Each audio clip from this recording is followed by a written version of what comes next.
Medical TV, a vida e a medicina. Tema de hoje: distúrbios do sono, com os médicos Gisele Bassani, medicina do sono, Raquel Bordim, otorrinolaringologista, Fabrício Fortuna, pneumologista, Eduardo Sassi, psiquiatra, Charles Dalegrave, eletrofísio cardíaco, Rafael Pauletti, neurologista, Marina Ártico, otorrino com a dentista, Natália Guerra, com a psicóloga Flávia Bernardi e com o instrutor de yoga Vinícius Rocha. A apneia do sono é uma doença que tem assumido nos últimos 20 anos uma relevância muito grande na prática médica. Por ser uma doença que se descobriu extremamente prevalente, ou seja, muitas pessoas sofrem hoje com a apneia obstrutiva do sono. As estimativas variam na população em geral adulta entre 5 a 10% da população, o que é muita gente. A gente tem que lembrar também que é uma prevalência em homens de 3 a 5 vezes mais frequente em homens do que em mulheres. Isso até as mulheres chegarem à menopausa, porque elas têm um fator de proteção hormonal, que após a menopausa praticamente iguala. Homens e mulheres têm na mesma proporção. Via de regra, o paciente que tem apneia do sono, ele é um paciente que ele tem a síndrome completa. Ele é obeso, ele é hipertenso, ele tem intolerância à glicose, ele não se alimenta bem, ele não se exercita. E é nesse tipo de situação que o clínico tem que atuar, né? O CPAP vai corrigir a apneia do sono? Vai. Mas a longo prazo, o que vai conseguir controlar a doença é o combate aos fatores que levaram ao aparecimento dela. Então, esses são os nossos maus hábitos comportamentais. Eu não me exercito, eu não como direito, e é isso que faz toda a diferença. No exame físico, a gente já faz o quê? O paciente chega, a gente mede a circunferência abdominal maior que 95 centímetros no homem e maior que 85 centímetros na mulher, já é um fator já de risco para a apneia. A circunferência cervical de pescoço acima de 43 centímetros em homem e acima de 38 centímetros na mulher já indica uma chance 3 vezes maior de ter apneia obstrutiva do sono. De cada 10 pacientes portadores de apneia do sono, 8 têm apneia do sono por serem obesos. Tá? Então existe uma clara relação com a doença obesidade. Principalmente a obesidade que a gente chama de obesidade central, que é aquela onde ocorre a deposição de gordura preferencial no abdômen e na região cervical. Então essa gordura ela não se deposita só onde a gente consegue ver, lá por dentro ela vai mudando a estrutura da anatomia e vai fechando a orofaringe, né? E aí isso faz com que quando a musculatura relaxa à noite, a orofaringe tenha uma tendência maior a colapsar e fechar. Nós temos alguns outros problemas que não são tão incomuns também, que são as malformações da mandíbula, esse osso que faz o queixo. Então tem pacientes que têm esse osso muito pequeno e tem pacientes que têm esse osso muito grande. Normalmente o osso muito grande não é um problema estético, mas não chega a ser um problema respiratório. E os pacientes que têm o queixo muito pequeno, eles precisam fazer uma cirurgia que puxe o queixo para fora, às vezes usando uma prótese, às vezes usando enxerto ósseo, para que com o queixo normal, a mandíbula do tamanho normal, as estruturas consigam se acomodar melhor e normalmente o paciente também melhora muito do seu ronco. Então é muito característico, que a doutora Lia Rita sempre diz, da face de Noel Rosa. Então é aquele paciente que tem um queixo pequeno e normalmente posterior. Então esse queixo mais triangular já nos dá uma dica de que esse paciente já traz uma má formação crâniofacial, uma má formação de mandíbula e de maxila. Medical TV, a vida e a medicina. Leonardo Weissheimer, cirurgião plástico, cirurgia estética de nariz, face, mama e contorno corporal. Leonardo Weissheimer, cirurgião plástico, Caxias do Sul. A Clínica Nova Pele conta com uma equipe multidisciplinar que reúne médicos dermatologistas, vasculares, endocrinologistas e cirurgiões plásticos. Um complexo de saúde especializado em tratamentos corporais e faciais. Nova Pele, 3214-2677. Medical TV, a vida e a medicina. Tema de hoje: distúrbios do sono. Então, se eu tenho muita apneia de noite e eu tenho sintomas durante o dia, eu deixo de só ter apneia e tenho a síndrome da apneia obstrutiva do sono. Eu já tenho um problema de saúde. A apneia também está relacionada com outras doenças crônicas, como, por exemplo, hipertensão arterial sistêmica. Talvez a apneia hoje seja a causa mais comum de hipertensão arterial secundária. O paciente tem hipertensão arterial, começa cedo, ele é obeso, está usando 1 ou 2 medicações para tratar a pressão e não está tendo um bom resultado. A gente sempre tem que pensar que ele possa ter uma apneia noturna, que ele não tenha se dado conta disso e ela esteja causando hipertensão durante o dia. Uma consequência importante da síndrome da apneia do sono é o desenvolvimento de hipertensão arterial, que é uma doença que, apesar de ser silenciosa, ela tem um potencial de desenvolvimento de problemas cardiovasculares com o passar dos anos bastante grande. E ela normalmente acontece porque a pessoa, no episódio de apneia, sofre uma espécie de asfixia, isso gera uma descarga adrenérgica bastante importante, levando ao aumento da pressão, que pode persistir ao longo da noite. Associado a isso, a pessoa, como tem uma qualidade de sono bastante ruim, ela acaba piorando a sua qualidade de vida durante o dia, ficando mais estressada, mais angustiada, com dificuldade de fazer as suas atividades diárias, e isso também pode fazer com que a hipertensão surja ou nos pacientes com predisposição que ela venha a se agravar. Sabemos que hoje em dia 33% da população brasileira apresenta apneia. Destes 33%, 80% não sabem que a tem. É importante ressaltar que nem toda pessoa que ronca tem apneia. Apneia significa falta de ar e isso pode demorar alguns segundos ou até mesmo alguns minutos nos casos mais graves. Então, o corpo reage produzindo uma adrenalina muito intensa, a pessoa desperta, muitas vezes ela não se dá conta de que ela desperta e a partir daí ela começa a respirar novamente. E o tempo que dura essa apneia vai ter uma relação direta com a gravidade do caso. E inclusive com o quê? Como não está passando ar, vai diminuir a oxigenação. O nível de oxigênio no sangue é menor. Então, por isso, naquele momento, um risco maior de infarto, de arritmia cardíaca e até mesmo do AVC. Então, o paciente não tem nenhuma outra doença, então até tudo bem, ele vai fazer um esforço respiratório no momento da apneia, ele vai ficar sufocado, mas tudo bem, ele acordou, ele superficializou o sono, ele vai voltar a respirar e está salvo. Só que esses despertares muitas vezes fazem elevar a pressão arterial, elevarem o ritmo cardíaco, e isso pode predispor a problemas, né, como arritmias, como aumento da possibilidade de a pessoa sofrer um acidente vascular cerebral. Então, da mesma forma, a apneia obstrutiva do sono é algo que tem que ser identificado e tratado. Na infância, em função de outras causas também, mas principalmente da falta de respiração adequada, podem deixar algumas crianças com QI mais baixo. Então, crianças com deficiência de aprendizado, com dificuldades na escola.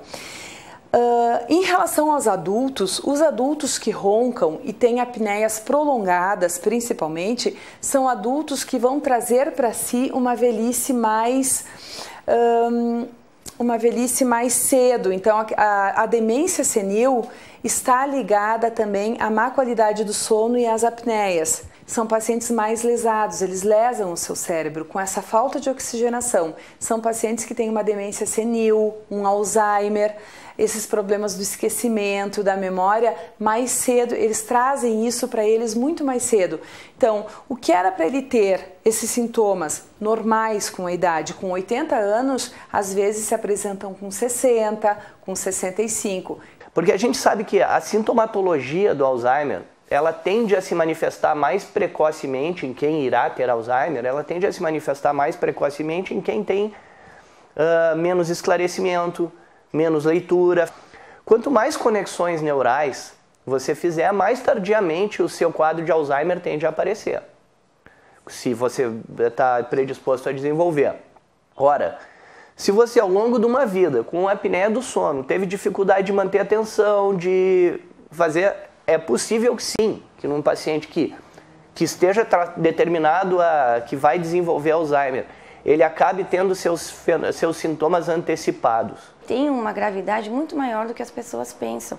Tem um índice, que foi feito um estudo em São Paulo, que mais ou menos se caracteriza que depois do diagnóstico da apneia do sono, tem uma chance mais ou menos de 30% a 35% de morte em um período de 9 anos, após o diagnóstico. Em casos extremos, casos muito severos, a gente pode ter uma certa predisposição a fazer microisquemias que não tem uma grande consequência,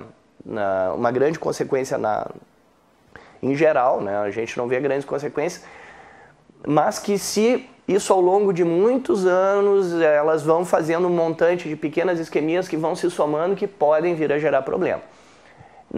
Isso não é uma coisa comum, nós não estamos falando aqui de uma coisa que vai acontecer, que a pessoa que tem apneia do sono deva realmente se preocupar muito, que não vou fazer muitas isquemias e tal. Mas isso também tem que ser levado em consideração. Todo mundo faz, é normal que a gente possa fazer uma ou outra apneia durante a noite, mas quando o nível de apneia começa a aumentar e é definido arbitrariamente como limite para definir doença, como mais do que 5 apneias por hora, então esse é o índice que a gente usa para diagnosticar o distúrbio respiratório do sono, é o IAH, é o índice de apneia ou hipopneia por hora. O paciente tendo mais de 30 pausas respiratórias no período de 1 hora, ela está bastante associada a algumas arritmias cardíacas, além de hipertensão e outros problemas cardiovasculares. A apneia obstrutiva do sono também tem uma relação bem delineada na literatura com vários outros problemas relevantes. Ela aumenta o risco de AVC, acidente vascular encefálico, ela aumenta o risco de infarto agudo do miocárdio e de morte súbita de noite. Existem estatísticas que mostram que nas pessoas que não têm apneia obstrutiva do sono, o horário mais comum de ter ataque cardíaco é das 6 da manhã até o meio-dia.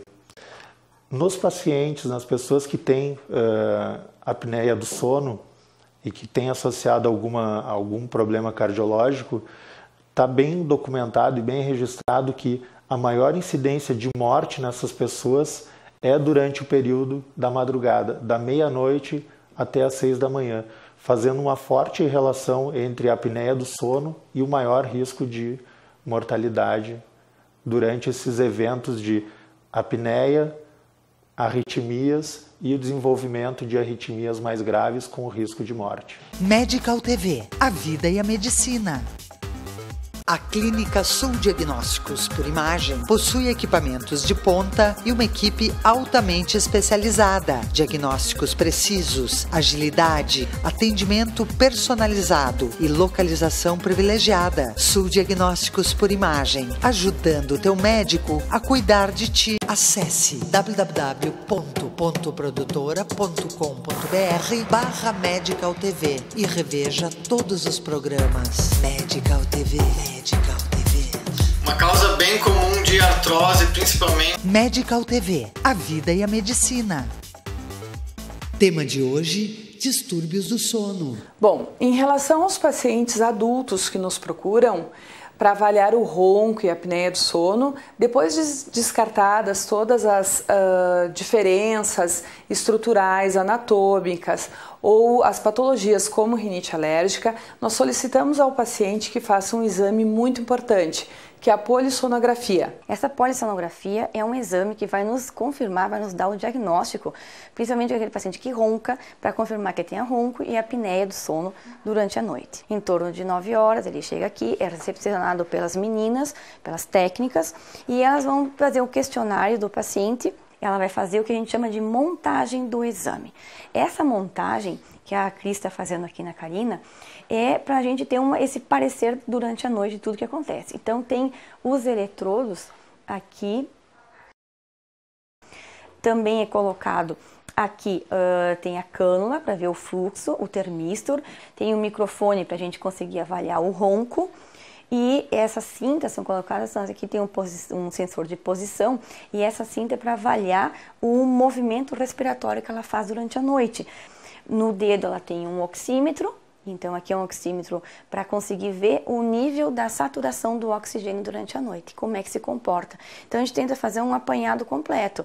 Então assim, se ela está dormindo ou acordada, em que fase do sono ela se encontra, se está ocorrendo um transtorno respiratório com a apneia do sono, a gente correlaciona já com a gravidade, também com a queda do oxigênio, e também se ela houve essa parada, quanto tempo ela durou e em que estágio do sono isso aconteceu. Vai se medir o fluxo de ar, vai se medir a movimentação do tórax, a movimentação do abdômen, vai se medir o traçado do eletroencefalograma para ver em que estágio do sono exatamente ele está quando ele começa a ter distúrbio respiratório, vai se medir o movimento do olho para detectar o estágio do sono não REM, vai se medir o movimento da musculatura da perna para ver se ele tem algum distúrbio de sono outro que não a apneia, como a síndrome das pernas inquietas, por exemplo.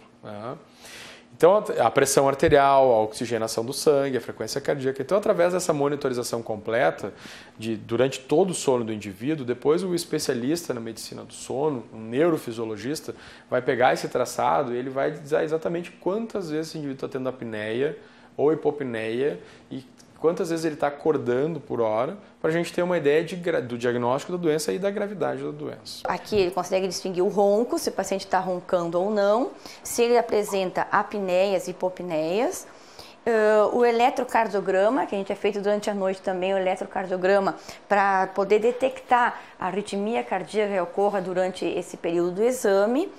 Quando é de manhã, então ali em torno de 6 horas, 7 horas da manhã, a técnica vai acordar o paciente, vai interromper esse exame, certo? E daí nós vamos para a segunda parte, que então é o estadiamento de tudo o que aconteceu durante a noite e em cima disso depois a conclusão do laudo do paciente.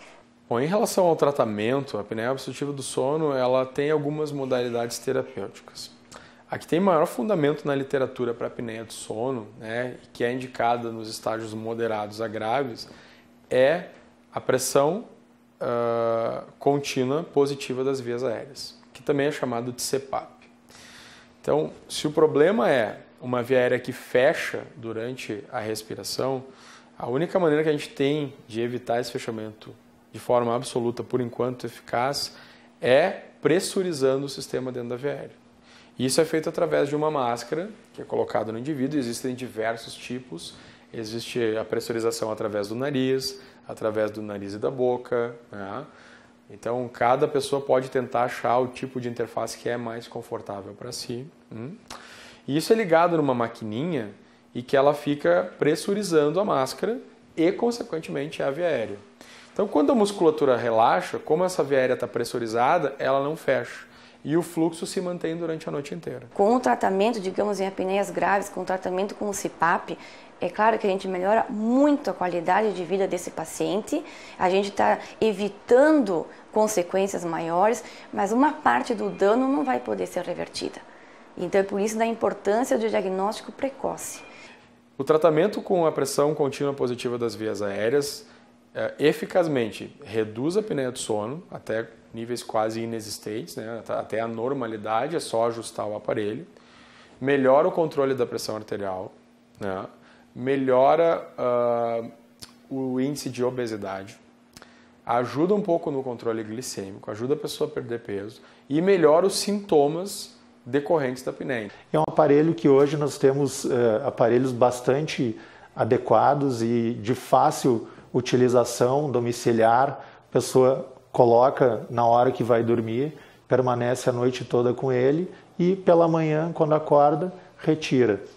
As experiências que eu tenho são de que a maioria dos pacientes conseguem se adaptar bem aos aparelhos. O principal é dizer assim, é bom, é agradável dormir com o CPAP?